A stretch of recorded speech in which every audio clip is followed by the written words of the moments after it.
ተመልካቾቻችን ክረምት ላይ ነው ያለነው። ክረምት ወርሃ ሰኔ ላይ ነው ያለነው። ወርሃ ሰኔ ገበሬው ምርቱን የሚዘራበት ዘር የሚዘራበት ቡቃያውን የሚጥልበት ሰዓት ላይ ነው ያለነው። በዚህ ጊዜ በርካታ ሙዚቃዎች ይከፈታሉ በገጠሩ ማህበረሰብ። አንዱ የገበሬ ለዛ የባህሩ ቃኘ ነው። ባህሩ ቃኘን ዛሬ ከባለሙያ ጋር ልንመለከተው ወደናል። መምህር ማቴዎስ ሲሳይ አብሮን ይቆያል። ሁለት ዘይቤ የተካተቱበት ሁለት መስመር አለ ወይም ሶስት መስመር። አሁን ማን ያውቃታል የገበሬ ለዛ፣ አሁን ማን ያውቃታል የማረሻ ለዛ፣ ስጋ ጠቅሞ ጠቅሞ ከንፈር የሚያወዛ ይላል።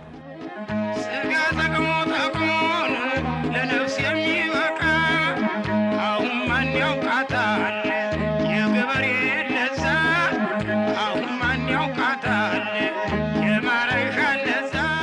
ከንፈር የሚያወዛ ስጋ ጠቅሞ ጠቅሞ ከንፈር የሚያወዛ አሁን ማን ያውቃታል የገበሬ ለዛ፣ አሁን ማን ያውቃታል የገበሬ ለዛ። ገበሬ ከፈጣሪ ጋር ያለው ግንኙነት ከፈጣሪ ጋር የሚያደርጋቸው ውሎች፣ ስምምነቶች ያንን ትኩረት አድርጎ ነው። ያንን መሰረት ካደረገ በኋላ ገበሬው ከፈጣሪው ጋር ባለው ግንኙነት ለሰዎች ኦርጋኒክ የሆነው ወይም ደግሞ ትክክለኛ የሚባለውን ምግብ ከመሬት ጋር ውል ፈጽሞ መሬት ላይ አንድ ይሰጣታል፣ እሷ ሻርጋ ታበቅልለታለች ማለት ነው። ይህንን የምናየው ከገበሬው ጋር ባለው ሁኔታ ማለት ነው።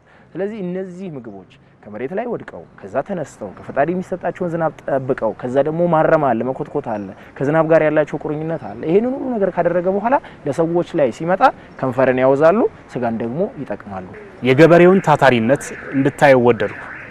ማለት ገና መጀመሪያ ዘር ከሚጣልባት ጀምሮ እስከ መጨረሻው ጎተራ እህሉን እስኪያስገባ ድረስ በጣም ሰፊ ሂደት አለውና በዛ ሂደት ውስጥ ገበሬው ብዙ አይነት ችግሮችን አልፎ ነው ዛም ይደርሰውና ያ ሰፊ ሂደት ውስጥ የገበሬው ታታሪነት ምንድነው? በምን ችግር፣ በምን መከራ፣ በምን ውስጥ ነው የሚያልፈው ማለት እንችላለን? ገበሬ ካሉት 12 ወራቶች ውስጥ ዝናብም ኖረ ዝናብም አልኖረ ገበሬ መስራቱን አያቆምም።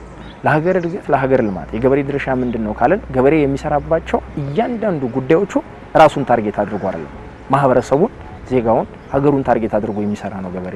ይሄንንም ጋሼ ምን ብለው ነው የቃኙት ወይ ምን ብለው ነው በሙዚቃቸው ያመጡት መመልከት እንችላለን። እዚህ ጋር ደግ ነው ልማቱ ምን ጊዜም ደግ ነው፣ ምን ጊዜም ፍሬ ነው፣ ምን ጊዜም ልማት ነው ኢትዮጵያ መሬቱ። ይህ የሚሆነው ማን ስላለ ነው? ገበሬው ስላለ ነው። ገበሬው ደግሞ ከማን ጋር ውላል ብላና ቅድም ስናነሳ መጀመሪያ ላይ ከፈጣሪ ጋር ውልነት ካለው ደግሞ ገበሬው በእምነት አድርጎ ይዘራል። አንድ ይዘራልና ሺ አድርጎ ይቀበላል። ይሄንን ሁሉ የሚያደርገው ግን ከማን ጋር ባለው ግንኙነት ነው? ለማህበረሰቡ ለሀገሩ ዜጎች ነው። ለሀገሩ ዜጎች የሚለው ላይ ሌሎች ግጥሞቹ ላይ ደግሞ ጠጋ ብሎ ያነሳዋል። እምዬ ሀገሬ እሱ ከሚሰደድ ምን ይላል? እኔ ምን ይላል? ተበድሬ እንኳን ልኑር ሌላ ሀገር ከምሰደድ ተበድሬ ምን ልበል ምዘራውንም ላምጣ ይላል። ሙዚቃው ታታሪነትና አንድነትን ብቻም አይደለም ወይም ውለታን ብቻ አይደለም ይዘክረው፣ መስዋዕትነትን ጨምሮ ያነሳል። ስለ ሀገር የሚከፈለው መስዋዕትነት በዚህ የሙዚቃ ግጥም ውስጥ እንዴት ይታያል? ማይረግና ክብሬ አንቺ በፊት ያርገኝ ኢትዮጵያ ሀገሬ ለኢትዮጵያ ሀገሬ ይኑርላት ወገኔ፣ እንኳን ሰርቼ ልብላ ተበድሬ ለኢትዮጵያ ሀገሬ ይኑርላት ወገኔ።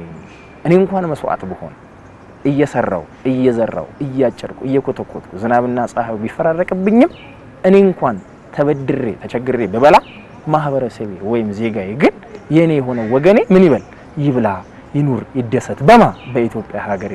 ኢትዮጵያ ሀገር የሁላችንም ነች፣ የኔ ብቻ ነች ማለት አይደለም። ገበሬ ስለሆንኩኝ ስላረስኩኝ ስለዘራው ስለሰራው ስለለፋው የኔ ብቻ ናት ሀገሬ ብዬ መውሰድ የለብኝም። እኔ እንኳን መስዋዕት እየሆንኩላት ልክ እንደ ሻማ እየቀለጥኩላት በረሃኔን እየሰጠዋት ከእግዚአብሔር ጋር ባለኝ ቁርኝነት ካለኝ እምነት ጋር የዘራውትን እኔ እንኳን መስዋዕት መሆን ብችል ሌላው ሀገሬ ወገኔ ግን እንዲበላው እመኛለሁ። ግጥሙ በሬን ገበሬን ኢትዮጵያዊ ገበሬ ከገበሬም ኢትዮጵያዊ ገበሬ እንዴት ነው የሚመለከተው?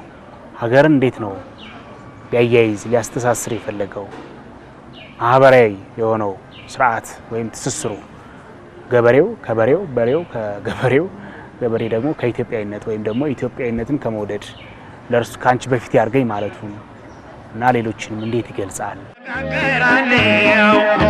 ገበሬው ጋራ እንዲያመርት ደጋርጎ በደጋ በቆላ የኢትዮጵያ ሰው ሁላ ችግር እንዳይገባ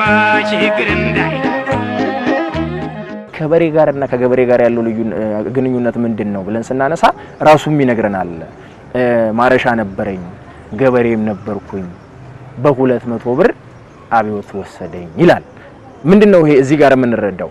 ገበሬነቱን ይወደው ነበር ማለት ነው። ይሄን እኮ የተናገረው ዝም ብሎ እኮ አይደለም። ወደ ሀገር ፍቅር ቲያትር ሲመጣ 200 ብር ነበር የተከፈለው። ከ200 ብሩ ግን ጭቃው፣ ፀሐዩ፣ ብርዱ፣ መዝራቱ፣ ማረሙ፣ መቆፈሩ፣ መኮትኮቱ ነበር የሚያሳስበው። ኢትዮጵያ ሀገራችንም ዕለተ ዓርብ ዕለት ልትሆን ትችላለች፣ ግን እሁድ አላት።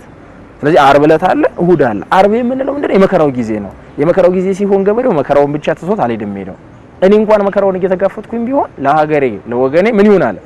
ለወገኔ ምን ይሆናል? አዎ ልማት ይሁን በረከት ይሁን እኔ እንኳን መስዋዕት ብሆናል። በሬው ያረሰ ሲከተል ገበሬ ምንጊዜም አኩሪ ናት ኢትዮጵያ ልማትሽ ያኮራል እስከ ዘላለም እንኩራ ዘላለም በኢትዮጵያ ምድር። የገበሬን ስራ ከፎክሎራዊ ጉዳዮች ጋር ስናነሳቸው ምንድነው ሀገረሰባዊ ትውን ጥበባት ይባላሉ። ፐርፎርም ፎካል አርት ነው የሚባሉት። እነዚህ ምንድናቸው? ሙዚቃው ሀገረሰባዊውን ማህበራዊውን ጉዳይ ፖለቲካዊውን ጉዳይ እያንዳንዱን ነገር በማንሳት ከስነ ጽሁፉ ጋር በማያያዝ ስነ ጽሁፋዊ ጉዳዮች ላይ ለምሳሌ ቃላዊ ጻፊዎች አሉ። ከዛ ደግሞ ትውፊታዊ ጻፊዎች መጡ። ከዛ ደግሞ ዘመናዊያን መጡ። መጨረሻ ላይ ተመልሶ ግን ትውፊታዊያን ናቸው መጡት። ስለዚህ የባህሩ ቃኜ የጋሼ የሚመደበው ከምን ውስጥ ነው? ከትውፊታዊ ገጣሚዎች ነው። ትውፊታዊ ናቸው ስንል ምንድነው? ጉዳያቸውን በቀጥታ በፊት ለፊት ይናገራሉ ማለት ነው። ምንም የሚያመራምሩ ምንም የሚያያይዙ ቃላቶችን አይደለም የሚጠቀሙት፣ በቀጥታ ቃሉን ይጠቀሙታል ማለት ነው። ስለ ገበሬ ለዛ ሲናገር አንድን ታታሪ ገበሬ ለማበረታት የተዘፈነ ዘፈን ነው። ያንን ገበሬ አበረታው ማለት ደግሞ በከፊል ሀገርን አበረታ ማለት ነው። ተመልካቾቻችን የባህሩ ቃኜ የገበሬ ለዛ የሚለው ሙዚቃ ላይ ነው ቆይታ ያደረግነው። ቆይታ ያደረገልን መምህር ማቴዎስ ሲሳይ ነው። መምህር ማቴዎስ ሲሳይ ቆይታ ስላደረግ ስላጫወትከን ስላየልን ደስ ብሎናል። አመሰግናለሁ።